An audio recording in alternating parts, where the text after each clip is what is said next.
আমরা যুগে যুগে আমাদের শান্তি ও কামনায় হযরত আদম আলাইহিস সালাম থেকে আজকের এই দুনিয়াবি আমরা গন্ধম ফলের সেই ভুলের শয়তানের তাড়নায় আজকের যে আমরা বিশ্ব মানবতার কল্যাণে হযরত মুহাম্মদ সাল্লাল্লাহু আলাইহি ইসলাম যিনি একমাত্র নবী ও রাসূল, যার মাধ্যমে আমরা লা ইলাহা ইল্লাল্লাহু মুহাম্মাদুর রাসূলুল্লাহ এবং আল্লাহ সর্বশক্তিমান জয় বাংলা, এই বাণীটা আমার বলার অধিকার আছে, কিন্তু আমি কোনো ব্যক্তি বা রাষ্ট্রকে নিয়ে কথা বলতে চাই না।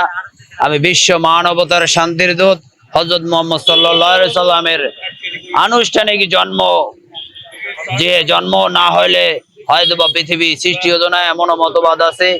কাউকে আমি ছোট করে নাই। বিশ্ব মানবতার ক্ষেত্রে খ্রিস্টান, বৌদ্ধ এবং যে কোনো জাতি ধর্ম ভেদাভেদ নয়, রাষ্ট্র ভেদাভেদ নয়, বর্ণ ভেদাভেদ নয়।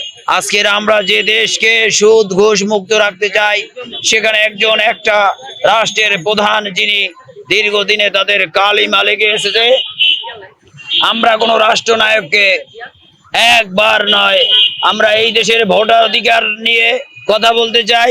ভোটে কখনো আমরা কালিমা দিতে চাই না। আমরা অনলাইন পদ্ধতিতে ভোট দেব, কোনো অর্থনৈতিক লস হবে না। এই দেশ আমার, এই দেশের ঋণের বোঝা আমাদের পরিশোধ করতে হবে।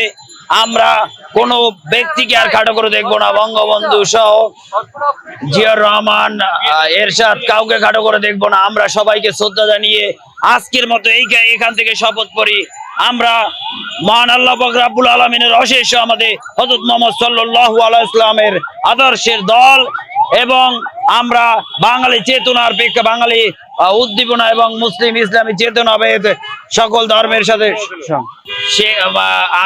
এই দেশের গণতন্ত্রের মানস কন্যা নামে খ্যাত এবং দীর্ঘদিনের প্রধানমন্ত্রী